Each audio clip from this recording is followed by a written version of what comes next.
ಲೈಫಲ್ಲಿ ಯಾರು ಯಾವಾಗ ಭೇಟಿ ಆಗ್ತಾರಂತ ಗೊತ್ತಾಗಲ್ಲ. ಇವತ್ತು ಲಕ್ಕಿಲಿ ನಾನು ಆಟೋದಲ್ಲಿ ಹೋಗ್ಬೇಕಾದ್ರೆ ನಮ್ಮ ವೈರಲ್ ಆಟೋ ಡ್ರೈವರ್ ನೇತ್ರ ಅವರು ಮೀಟ್ ಆದರು. ಈ ಅಕ್ಕನ ಬಗ್ಗೆ ನಾನು ಒಂದು ಶಾರ್ಟ್ ವೀಡಿಯೋ ಮಾಡಿದ್ದೆ. ಅವತ್ತೇ ಅವ್ರು ಒಂದು ಕಮೆಂಟ್ ಹಾಕಿದ್ರು, ನಿಮ್ಗೆ ಏನಾರು ಡೌಟ್ ಇದ್ದರೆ ಬಂದು ಕೇಳಿ ನಾನು ಕ್ಲಾರಿಫಿಕೇಶನ್ ಕೊಡ್ತೀನಿ ಅಂತೇಳಿ. ಆದರೆ ಇವತ್ತು ಸಂಡೇ ಲಕ್ಕಿಲಿ ಅವರೇ ನಮಗೆ ಸಿಕ್ಕಿದ್ರು. ಅದಕ್ಕೆ ಅವ್ರು ಬನ್ನಿ ಒಂದು ಪಾರ್ಕಲ್ಲಿ ಕುಂತ್ಕೊಂಡು ಮಾತಾಡೋಣ, ನಿಮ್ಮ ಕ್ವಶನ್ಗೆಲ್ಲ ಆನ್ಸರ್ ಹೇಳ್ತೇನೆ ಅಂತ ಹೇಳಿದ್ದಾರೆ. ಬನ್ನಿ ಇವಾಗ ಅವ್ರ ಜೊತೆ ಮಾತಾಡೋಣ. ಅಕ್ಕ ನಮಸ್ತೆ. ನಮಸ್ತೆ ಬ್ರದರ್. ಅಕ್ಕ ಇದು ಇಂಟರ್ವ್ಯೂ ಅಲ್ಲ, ಓಪನ್ ಡಿಸ್ಕಷನು, ಚಿಟ್ ಚಾಟ್ ಅಂದ್ಕೊಳ್ಳಿ. ನನ್ನ ಕ್ವಶನಲ್ಲಿ ನಿಮ್ಮ ಆನ್ಸರ್ಗೆ ನಾನು ಶುಗರ್ ಕೋಟಿಂಗ್ ಥರ ವಾವ್ ಅಂತ ಎಕ್ಸ್ಪ್ರೆಷನ್ ಏನು ಕೊಡಲ್ಲ.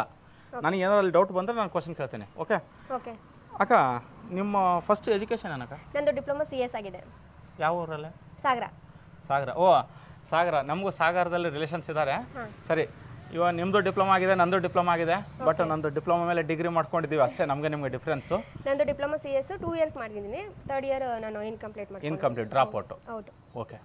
ಸೊ ಅಕ್ಕ, ನೀವು ಫಸ್ಟ್ ಒಂದು ವೈರಲ್ ವೀಡಿಯೋದಲ್ಲಿ ಹೇಳ್ತೀರಾ, ನಾನು IT ಜಾಬ್ ಮಾಡ್ತಾ ಇದ್ದೆ, IT ಜಾಬಿಂದ ಆಟೋ ಓಡಿಸ್ತಾ ಇದ್ದೀನಿ ಅಂತೇಳಿ.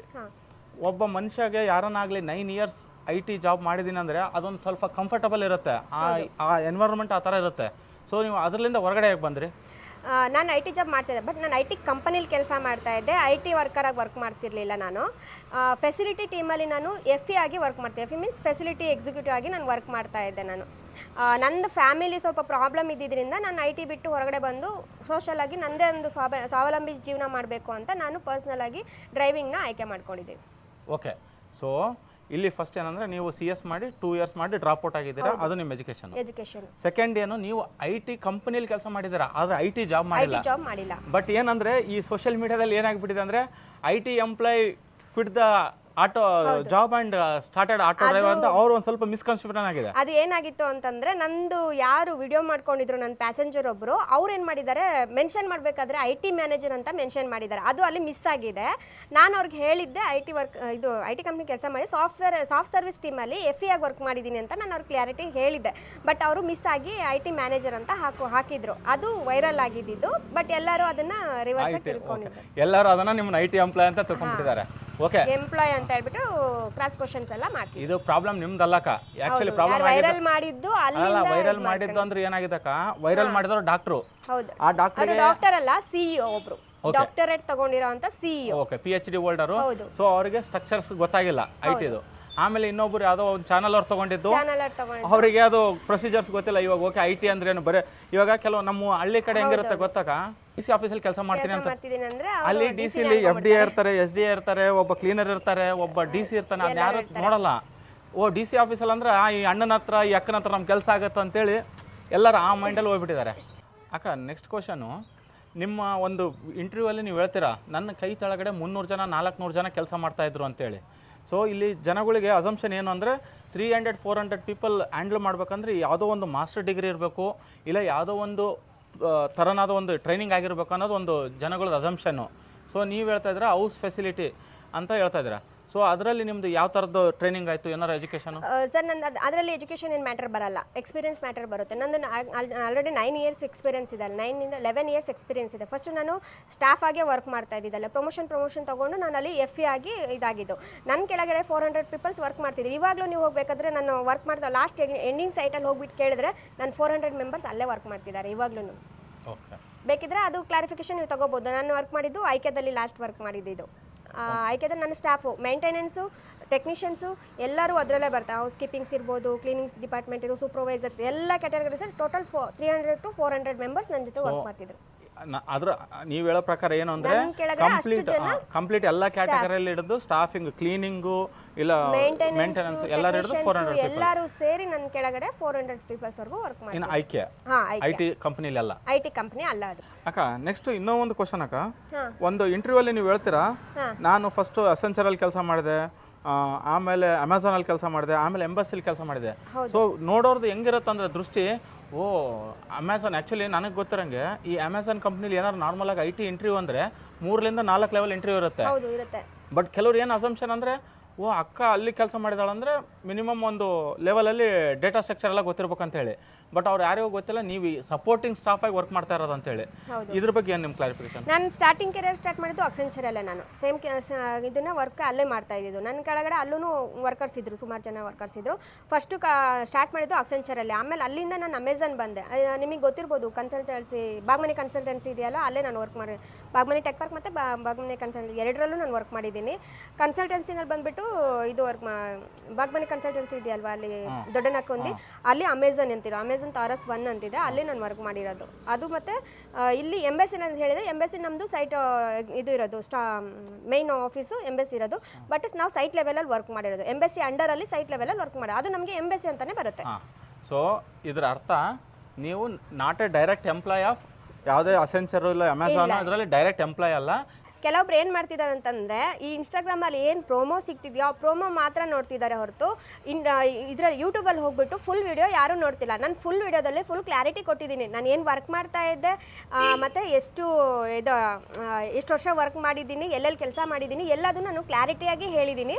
ಅದನ್ನು ನೋಡಿಕೊಂಡು ಸ್ವಲ್ಪ ಮಾತಾಡಿದ್ರೆ ಚೆನ್ನಾಗಿರುತ್ತದೆ. ಅಂದರೆ ಅವ್ರು ಬರೀ ಶಾರ್ಟ್ ವಿಡಿಯೋ ನೋಡಿಕೊಂಡು ಯಾರನ್ನು ಜಡ್ಜ್ ಮಾಡಬಾರ್ದು. ಅಕ್ಕ, ನೀವೇನು ಕ್ಲಾರಿಫಿಕೇಶನ್ ಕೊಟ್ರಲ್ಲ, ಆ್ಯಕ್ಚುಲಿ ಮೆಚ್ಚತಕ್ಕದ್ದು. ಯಾಕೆ ಗೊತ್ತಾ, ಇವಾಗ ಕೆಲವ್ರು ಏನಂದರೆ ಒಂದು ಇಂಟರ್ವ್ಯೂ ಅಲ್ಲಿ 3 ಹೇಳಿರ್ತಾರೆ, ಇನ್ನೊಂದು ಇಂಟರ್ವ್ಯೂ ಅಲ್ಲಿ 30 ಹೇಳ್ತಾರೆ. ಬಟ್ ನೀವು ಹೇಳಿದ ಇಂಟರ್ವ್ಯೂ ಅಲ್ಲಿ ಎಲ್ಲ ಕ್ಲಾರಿಫಿಕೇಶನ್ ಕೊಡ್ತಾ ಇದ್ರಲ್ಲ, ಬಟ್ ಅದಕ್ಕೆ ನೀವು ಮಾತಾಡೋ ಡೇರಿಂಗ್ ಇದೆಯಲ್ಲ, ಐ ಅಪ್ರಿಷಿಯೇಟ್ ಅಕ್ಕ. ಇದು ಫಸ್ಟು. ನೆಕ್ಸ್ಟು ನನಗೆ ಕೆಲವೊಂದು ಕಮೆಂಟ್ಸ್ ಇದಾವಕ್ಕ, ಯಾಕಂದ್ರೆ ನನಗೆ ಕಮೆಂಟ್ಸ್ ಅಂದರೆ ಇಂಟ್ರೆಸ್ಟ್. ವೀಡಿಯೋಸ್ಗಿನ ಕಮೆಂಟ್ಸ್ ಜಾಸ್ತಿ ಮಜಾ ಇರುತ್ತೆ. ಸೊ ಈ ಕೆಲವೊಂದು ಕಮೆಂಟ್ಸಲ್ಲಿ ನಿಮಗೆ ಕೆಲವೊಂದು ಕಮೆಂಟ್ಸ್ ನಿಮಗೆ ನೋವಾಗಿರ್ಬೋದು, ಇಲ್ಲ ಕೆಲವೊಂದು ಕಮೆಂಟ್ಸ್ ಖುಷಿನೂ ಕೊಟ್ಟಿರ್ಬೋದು, ಕೆಲವೊಂದು ಅಪ್ರಿಷಿಯೇಷನ್ ಇರ್ತವೆ. ಸೊ ಅಂಥದ್ರಲ್ಲಿ ನಾನು ಒಂದು 3 ಕಮೆಂಟ್ಸ್ ಓದಿದ್ದೀನಿ, ನನಗೆ ಇಂಟ್ರೆಸ್ಟ್ ಅನಿಸಿರೋದು, ಅದನ್ನು ಕೇಳ್ತೀನಿ, ಅದಕ್ಕೆ ಆನ್ಸರ್ ಕೊಡಿ. ಓಕೆ. ಫಸ್ಟ್ ಕಮೆಂಟ್ ಬಂದು, ಅಕ್ಕ 300ರಿಂದ 400 ಜನನ ಹ್ಯಾಂಡ್ಲ್ ಮಾಡಿದ್ದೀನಿ, ಇಲ್ಲ ನನ್ನ ಕೈ ತಳ ಕೆಲಸ ಮಾಡ್ತಿದ್ರೆ, ಅಕ್ಕ ಏನಾರು 8ನೇ ಫ್ಲೋರ್ನಾಗ ಕೆಲಸ ಮಾಡ್ತಿದ್ರೆ ತೆಳಗಿರೋ 7 ಫ್ಲೋರ್ ಜನ ಎಲ್ಲ ನನ್ನ ಕೈ ತಳಗ ಅಂತೇಳಿ ಖುಷಿ ಪಡ್ತಿರ್ಬೇಕು ಅಂತ ಒಂದು ಕಮೆಂಟ್ ಅಕ್ಕ. ಇದು ಬಹಳ ಫೇಮಸ್. ಇದು ನಾನು ನೋಡಿದ್ದೀನಿ, ಸುಮಾರು ನೋಡಿದ್ದೀನಿ. ಸೊ ಇದ್ರ ಬಗ್ಗೆ ನಿಮ್ಮ ಒಪಿನಿಯನ್? ಅದೇ ಹೇಳ್ತೀನಿ, ಅವರು ಕ್ಲಾರಿಟಿಯಾಗಿ ನಮ್ಮ ಆ ವಿಡಿಯೋ ನೋಡಿಲ್ಲ. ನಾವೇನು ಇಂಟರ್ವ್ಯೂ ಕೊಟ್ಟಿರ್ತೀವೋ ಆ ವಿಡಿಯೋ ನೋಡಿಲ್ಲ ಅವ್ರು ಕ್ಲಾರಿಟಿಯಾಗಿ. ಇವಾಗ ನನ್ನ ಕೆಳಗಡೆ ಕೆಲಸ ಮಾಡ್ತಿರೋರ್ನೆಲ್ಲ ನನ್ನ ಕೆಳಗಡೆ ಕೆಲಸ ಮಾಡ್ತಿರೋ ಅಂತ ನಾನು ಹೇಳಿರೋದು. ಬಟ್ ನನ್ನ ಅಂಡರಲ್ಲಿ ಅಷ್ಟು ಜನ ಕೆಲಸ ಮಾಡ್ತಿರೋ ಅದನ್ನು ನಾನು ಹೇಳಿರೋದು. ಬಟ್ ಅವರು ಫ್ಲೋರ್ ಕೆಳಗಡೆ ಇದ್ದಾರೆ, ಅವ್ರ ಕೆಳಗಡೆ ಇರೋದು, ಅದಕ್ಕೆ ನಾನೇನು ಹೇಳೋಕ್ಕಾಗುತ್ತೆ ಅಲ್ವಾ ಬ್ರದರ್? ಅದಕ್ಕೆ ನಾನು ಜವಾಬ್ದಾರಿ ಹೇಳೋಕ್ಕಾಗಲ್ಲ. ನಂದೇನಿದೆ ಕ್ಲಾರಿಟಿ ನಾನು ಕೊಟ್ಟಿದ್ದೀನಿ. ನನ್ನ ಅಂಡರಲ್ಲಿ ವರ್ಕ್ ಮಾಡ್ತಿರೋದು ಇಷ್ಟು ಜನ ಇದ್ದಾರೆ, ನಾನು ಪ್ರೂಫ್ ಬೇಕಿದ್ರೆ ನಾನು ಕೊಡ್ತೀನಿ ನಿಮಗೆ. ನನ್ನ ಹತ್ರ ಇದು ಇವಾಗಲೂ ಡೇಟಾಸ್ ಎಲ್ಲ ಕಲೆಕ್ಟಾಗಿ ಹಾಗೆ ಇದೆ, ನನ್ನ ಮೊಬೈಲಲ್ಲಿ ಇಮೇಲಲ್ಸ್ ಎಲ್ಲ ಹಾಗೆ ಇದೆ. ಬೇಕಾದ್ರೆ ನಾನು ಅದನ್ನು ಡೇಟಾ ಆಗಿ ನಿಮಗೆ ಏನಾದ್ರು ಪ್ರೂಫ್ ಬೇಕು ಅಂದರೆ ನಾನು ಕೊಡ್ತೀನಿ. ಸೆಕೆಂಡ್ ಕ್ವಶನ್ ಅಕ್ಕ, ಇವಾಗ ಆಟೋ ನೀವು ಎಷ್ಟು ವರ್ಷ ಆಯಿತು? ನಾನು 4 ವರ್ಷ ಆಯಿತು ಆಟೋಗೆ ಬಂದು. ನೀವು 4 ವರ್ಷ ಆಟೋದಿಂದ ಅಂತ ಇದ್ದಾರೆ. ಕೆಲವೊಂದು ಹೆಣ್ಮಕ್ಳು ಲೇಡೀಸ್ ಕಮೆಂಟ್ ಆಗ್ತಾ ಇದ್ದಾರೆ, ನಮ್ಮ ಯಜಮಾನರು 30 ವರ್ಷದಿಂದ 25 ವರ್ಷದಿಂದ ಆಟೋ ಓಡಿಸ್ತಾ ಇದ್ದಾರೆ, ಅವರು ತಿಂಗಳಿಗೆ 65ರಿಂದ 70 ಸಾವಿರ ದುಡಿಯಲ್ಲ. ಅಂಥದ್ರಲ್ಲಿ ಈ ಸಿಸ್ಟರ್ ಹೆಂಗೆ ದುಡಿತಾ ಇದ್ದಾರೆ? ಯಾಕಂದರೆ ನೀವು ಒಂದು ವಿಡಿಯೋದಲ್ಲಿ ಹೇಳ್ತೀರಾ ನೈಟ್ ಶಿಫ್ಟ್ ಎಲ್ಲ ಇರುತ್ತೆ, ನಮಗೆ ಸ್ಟ್ರೆಸ್ಸು ಅದಕ್ಕೆ ಅಂತೀರಾ. ಆದರೆ ಇನ್ನೊಂದು ವಿಡಿಯೋದಲ್ಲಿ ನೀವೇನು ಹೇಳ್ತೀರಾ, ಬೆಳಗ್ಗೆ 3 ಗಂಟೆಗೆ ಎದ್ದು ನಾನು ಆಟೋ ಸ್ಟಾರ್ಟ್ ಮಾಡ್ತೀನಿ ಅಂತ ಹೇಳ್ತೀರಾ. ಸೊ ಅಲ್ಲಿನೂ ಅದೇ ಸ್ಟ್ರೆಸ್, ಇಲ್ಲಿನೂ ಅದೇ ಸ್ಟ್ರೆಸ್ ಅಲ್ಲಕ್ಕ? ಓಕೆ, ಅದಕ್ಕೆ ನಾನು ಕ್ಲಾರಿಟಿ ಕೊಡ್ತೀನಿ.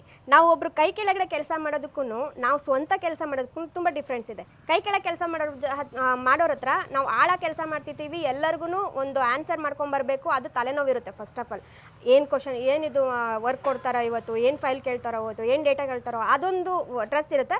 ಆ ಟ್ರಸ್ಟ್ ನನ್ನ ಹತ್ರ ಇಲ್ಲ ಇವಾಗ, ಆಯಿತಾ? ಇನ್ನೊಂದು, ನಾನು 3 ಗಂಟೆಗೆ ಎದ್ದು ಹೋಗಿ ಡ್ಯೂಟಿ ಮಾಡ್ತೀನಿ. ನನ್ನ ಮನೆ ಹಸ್ಬೆಂಡ್ ಇದ್ದಾರೆ, ಅವರು ಮಕ್ಕಳನ್ನ ಬೆಳಗ್ಗೆ ಟೈಮಲ್ಲಿ ನೋಡ್ಕೊತಾರೆ, ಅವ್ರಿಗೆ ಟಿಫನ್ ಎಲ್ಲ ಮಾಡ್ಕೊಳ್ತಾರೆ. 3 ಗಂಟೆಗೆ ನಾನು ಎದ್ದು ಹೋಗ್ತೀನಿ. 3 ಗಂಟೆಗೆ ಎದ್ದು ಹೋಗ್ಬಿಟ್ಟು ಮಿನಿಮಮ್ ಸಂಜೆ ಒಳಗಡೆ ನಾನು ಇನ್ನೂ ಜಾಸ್ತಿ 2ರಿಂದ ಜಾಸ್ತಿನೇ ನಾನು ಮಾಡ್ಬೋದು. ಬಟ್ ನಾನಲ್ಲಿ ಹೇಳಿಲ್ಲ ಅಷ್ಟು ಮಾಡ್ತೀನಿ ಅಂತ ನಾನು ಹೇಳಿಲ್ಲ. ನನ್ನ ಟಾರ್ಗೆಟ್ ನಾನು ಹೇಳಿದ್ದೀನಿ, ನನ್ನ ಟಾರ್ಗೆಟ್ಗಿಂತ ಜಾಸ್ತಿನೂ ನಾನು ವರ್ಕ್ ಮಾಡ್ಬೋದು.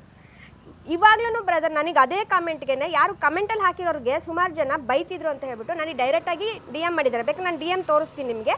ಆ DMಲ್ಲೂ ಹೇಳಿದ್ದಾರೆ, ಅಕ್ಕ ನಾವು ನಿಮಗಿನ್ನ ಜಾಸ್ತಿ ದುಡ್ಡು ಮಾಡ್ತೀವಿ, ನೀವು ಅಲ್ಲಿ ಆನ್ಸರ್ ಮಾಡ್ಬೋದು, ಯಾಕೆ ಮಾಡೋಕ್ಕಾಗಲ್ಲ? 2,500 ಸಾವಿರ ಆರಾಮಾಗಿ ಮಾಡ್ಕೋಬೋದು, ನೀವು ಯಾಕೆ ಹೇಳ್ತಿಲ್ಲ?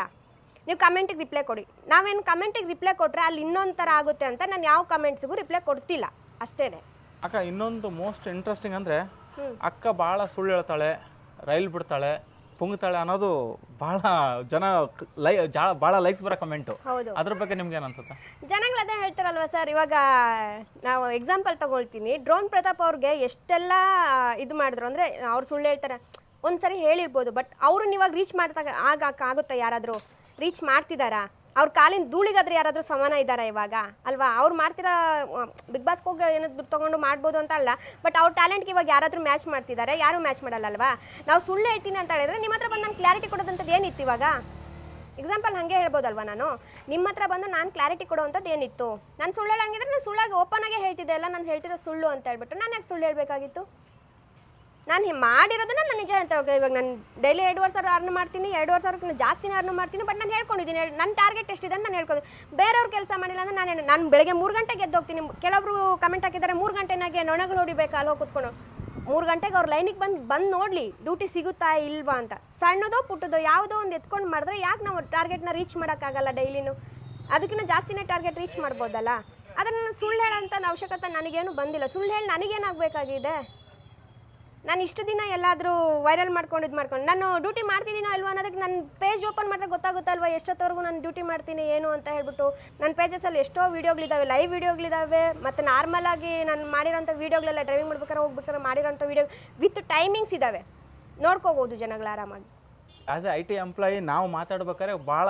ಜನ ಅಂದ್ಕೊಂಡಿದ್ರು ನೋಡು ಒಂದು IT ಎಂಪ್ಲಾಯಿ ವೈರಲ್ ಆಗೋಗ್ಬಿಟ್ಟಿದ್ದಾರೆ ಆಟೋ ಡ್ರೈವರ್ ಓಡಿಸ್ತಾ ಇದ್ದಾರೆ ಅಂತೇಳಿ ಬಟ್ ಕೆಲವರು ಪ್ರೆಸೆಂಟೇಷನ್ ಮಾಡೋದು ತಪ್ಪಿರುತ್ತೆ ಸೊ ಕೆಲವರಿಗೆ ಸತ್ಯನೂ ಗೊತ್ತಿರುತ್ತೆ ಕೆಲವೊಬ್ಬರು ಹೇಳ್ಬೇಕಾದ್ರೆ ಸ್ವಲ್ಪ ಶುಗರ್ ಕೋಟಿಂಗ್ ಮಾಡಿ ಹೇಳ್ತಾರೆ ಬಟ್ ಅದನ್ನ ಯಾರು ನಂಬಕ್ಕೆ ಹೋಗಬೇಡಿ ಯಾಕಂದರೆ ನಾನು ಭಾಳ ಜನನ ಕೇಳಿದ್ದೀನಿ ಇವಾಗ ನಾನು ಆಫೀಸ್ನಲ್ಲಿ ಕೆಲಸ ಮಾಡ್ಬೇಕಾದ್ರೆ ನಾಳೆಯಿಂದ ನಾನು ಕೆಲಸ ಬಿಟ್ಟು ಆಟೋ ತೊಗೊಂಡ್ಬಿಡ್ತೀನಿ ಒಂದು ಅಂತೇಳಿ ಸೊ ಅದನ್ನು ಮಾಡೋಕ್ಕೆ ಹೋಗಬೇಡಿ ಅದ್ರ ಜೊತೆ ರಿಸ್ಕ್ ಇರುತ್ತಲ್ಲಕ್ಕ ಹಾಂ ರಿಸ್ಕು ಇರುತ್ತೆ ಬಟ್ ಎಲ್ಲರೂ ಆಟೋ ತೊಗೊಂಡು ಫೀಲ್ಡಿಗೆ ಬನ್ನಿ ಅಂತ ನಾವು ಹೇಳಲ್ಲ ಯಾಕಂದರೆ ರಿಸ್ಕ್ ಇರುತ್ತೆ ನಮ್ಮ ಫ್ಯಾಮಿಲಿಗೆ ಅನುಗುಣವಾಗಿ ನಾವೇನು ಮಾಡಬೇಕು ನನಗೆ ಡ್ರೈವಿಂಗ್ ಅಂದರೆ ಇಷ್ಟ ಆಯಿತು ನಾನು ಡ್ರೈವಿಂಗ್ ಫೀಲ್ಡ್ ತೊಗೊಂಡೆ ಬಟ್ ಬೇರೆಯವರು ಸ್ವಯಂ ಕೆಲಸ ಮಾಡ್ಕೊಳ್ಳೋ ಹಂಗಿದ್ರೆ ಮಾಡ್ಕೋಬೋದು ಯಾರು ಆಗಲಿಲ್ಲ ನಮ್ಗೆ ಅದಕ್ಕೆ ಇದಿಲ್ಲ ಬಟ್ ಆಟೋ ಫೀಲ್ಡಿಗೆ ಬರ್ತೀನಿ ಅಂತ ಹೇಳ್ಬಿಟ್ಟು ಆಟೋ ಫೀಲ್ಡಿಗೆ ಬರೋಕ್ಕೆ ಹೋಗ್ಬಿಡಿ ಯಾರೂ ಇವಾಗಿರೋ ಆಟೋ ಸಿಚುವೇಶನಲ್ಲಿ ತುಂಬ ಕಷ್ಟ ಇದೆ ಬಟ್ ನಾವು ಟಾರ್ಗೆಟ್ ಇಟ್ಕೊಂಡಿರ್ತೀವಿ ಟಾರ್ಗೆಟ್ ಇಟ್ಕೊಂಡು ಸಣ್ಣ ಇವತ್ತಿನ ಮಾಡಲೇಬೇಕು ಇವತ್ತು ಕಮಿಟ್ಮೆಂಟಿಗೆ ಆಗಲೇಬೇಕು ಅಂತ ಹೇಳ್ಬಿಟ್ಟು ನಾವು ದುಡಿಯೋದ್ರಿಂದ ನಾವು ಸಣ್ಣ ಪುಟ್ಟದ್ದು ಎಲ್ಲದೂ ಎತ್ಕೊಂಡು ನಾವು ಡ್ಯೂಟಿ ಮಾಡ್ತೀವಿ ಅದು ಎಷ್ಟೊತ್ತಿಗೆ ಹೋಗಿ ನಾವು ಎಷ್ಟು ಅವರ್ ಡ್ಯೂಟಿ ಮಾಡ್ತೀವಿ ಅನ್ನೋದು ಮೇನ್ ಅಲ್ವಾ ನಾನು ಮೊದಲಾದರೆ ಕಂಪ್ನಿಲಿ ವರ್ಕ್ ಮಾಡಬೇಕಾದ್ರೆ 9 ಅವರ್ 8 ಅವರ್ 12 ಅವರ್ವರೆಗೂ ವರ್ಕ್ ಮಾಡಿದೆ ಬಟ್ ಇಲ್ಲಿ